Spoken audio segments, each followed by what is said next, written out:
Hai, Assalamualaikum warahmatullahi wabarakatuh. Salam sejahtera untuk kita semua dan selamat pagi. Kalian pernah punya teman dah? Udah temanan lama, akrab, terus kalian udah anggap dia keluarga. Tiba-tiba melebihi keluarga lah. Tiba-tiba ada masalah sedikit, renggang gitu.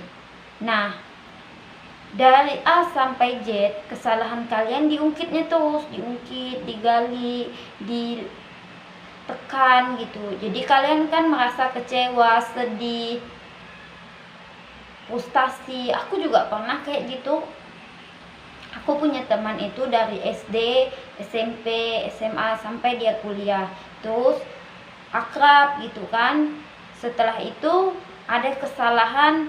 Yang namanya kita berteman kan, kita kan manusia bukan letaknya sempurna, kita letaknya salah. Jadi waktu aku punya teman tuh ada kesalahan yang aku perbuat, yang aku sendiri itu mungkin juga sadar, cuman udahlah, aku anggap ini kan bukan kesalahan fatal, cuman mungkin teman aku itu menganggap itu kesalahan yang sangat fatal.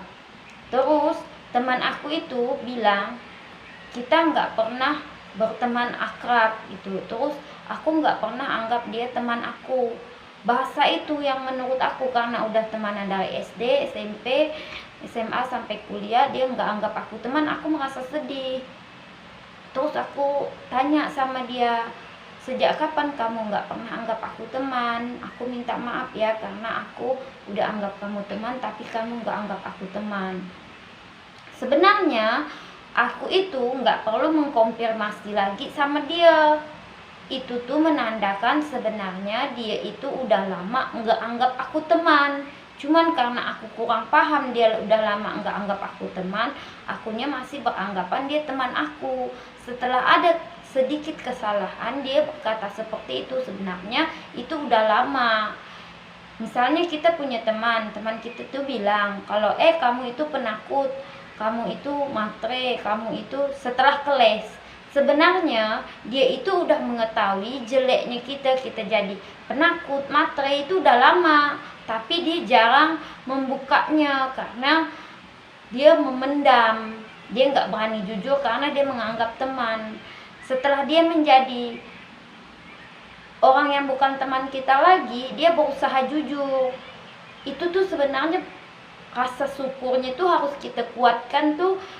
Oh, rupanya teman aku tadi punya kesalahan yang aku buat, tapi dia nggak jujur sama aku. Ini yang dia rasakan. Harusnya kita minta maaf, karena kita kan tak pernah tahu apa yang dirasakan teman kita. Kadang-kadang bertingkah laku kayak sama teman kita kan kayak suka-suka. Contoh, kita kalau ke rumahnya kita masuk kamarnya sembarangan karena kita udah merasa akrab, kita ngomong yang sembarangan karena kita merasa dia teman kita kan. Terus kita makan makanan dia, terus pokoknya kita beranggapan kalau teman kita itu sahabat kita, keluarga kita gitu. Jadi kita boleh melakukan hal-hal yang diizinkannya berkali-kali. Cuman kita kan, dia pun nggak berani jujur karena dia masih teman kita. Jadi setelah dia punya masalah sama kita, dia itu kayak, kamu itu ya sering masuk kamar aku, nggak pernah. Itu tuh jadi kedepannya kesalahan-kesalahan yang udah disebutkan sama teman kita tuh sebaiknya untuk kita introspeksi diri. Bukan kita saat teman kita tuh mencari pembenaran dirinya, terus kita mencari pembenaran diri kita, karena itu nggak akan ada habisnya. Kita introspeksi diri, oh rupanya kesalahan aku ini ya, aku harus memperbaiki. Itu tuh kayak kita belajar untuk memaafkan gitu. Itu kesalahan kita sebenarnya karena kita kurang hati-hati, terus kita juga bertingkah aneh-aneh. Harusnya kan kita kan nggak sembarangan dengan hak orang.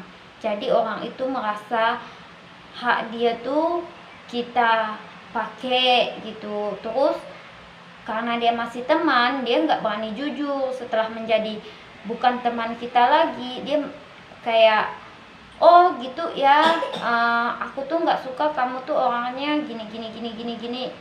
Berarti kedepannya kalau kita punya teman, sebenarnya teman yang udah nggak jadi teman itu, kita harus mendengarkan apa yang diceritakan, harus mendengar. Misalnya dia sindir kita di medsos, dia itu orangnya tidak tahu berterima kasih, orangnya tidak pandai berteman, orangnya, kita mendengarkan, oh rupanya sifat jelek aku orangnya tidak pandai berterima kasih, oh sifat jelek aku orangnya sedikit cerewet.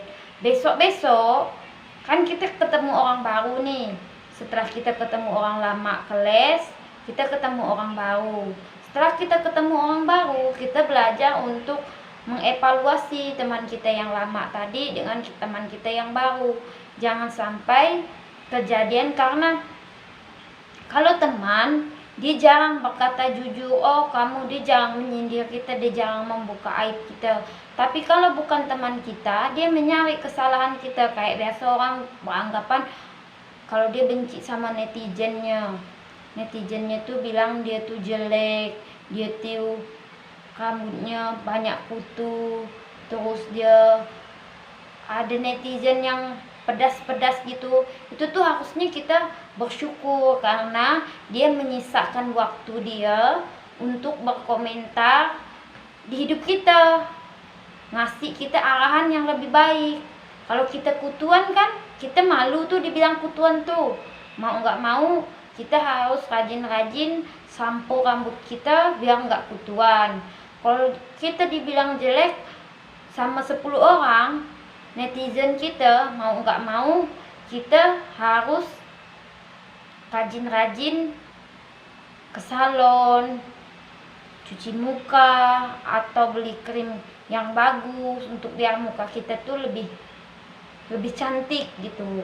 Kan kalau di tahap kehidupan tuh kan biasa ada tetangga tuh yang bilang, dia itu nggak mampu beli ini, nggak mampu beli itu. Itu jadi semangat pacuan untuk kita. Yang kalau orang kayak menunjuk kita, dia bilang, kamu itu nggak mampu ini. Kan kita masih punya tenaga. Dengan dia yang nggak bilang kita mampu itu, nanti kita akan buktikan sama dia, aku mampu kok bersaing. Toh dia punya kaki dua, aku juga punya kaki dua, aku punya tangan dua, dia juga punya tangan dua, lahirnya pun sama-sama nggak pakai baju kan, nggak ada yang bawa harta. Kalaupun bawa harta orang tua, kalau memang dia nggak pintar, dia nggak bisa mengelolanya, dia juga bakalan hancur. Jadi prinsipnya itu jangan mendengarkan sisi jeleknya orang aja. Misalnya orang itu bilang, kamu jelek, terus kita frustasi, menangis, itu nggak akan membawa efek sama kitanya. Terus kalau orang tuh bilang, kamu itu penakut, lalu kita bilang, iyalah aku penakut. Kamu harus buktikan, aku berani loh, aku nggak sesuai dengan apa yang mereka bilang, dan aku bukan yang mereka bilang. Kalau misalnya dia malas orangnya, aku nggak kayak gitu loh, aku bisa membuktikan aku lebih dari mereka. Semakin rajin orang ngebully kita, ngejelekan kita, terus musuhin kita, ngomongkan kita di belakang, menyampaikan yang jelek-jelek tentang kita, semakin kita, aku nggak seperti apa yang mereka pikirkan, aku nggak seperti yang mereka omongkan, aku nggak seperti dengan yang mereka anggap. Kalau kita berprinsip kayak gitu, insya Allah lah kita itu lebih kayak, kalau mereka punya, aku juga punya. Kalau mereka bisa hidup semestinya manusia, aku pun bisa hidup semestinya manusia. Karena mereka punya satu nyawa, kita pun punya satu nyawa. Rezeki itu datangnya bukan dari orang per orang, bukan dari orang tua kita. Rezeki itu datangnya dari Allah. Kalau Allah mau, hari ini pun kita meninggal pun kita bisa meninggal. Jadi kalau yang lagi galau, punya teman, ke les gitu. Yang kita ambil itu bukan omongan kasarnya, tapi omongannya tuh kita ambil untuk introspeksi diri kita sendiri.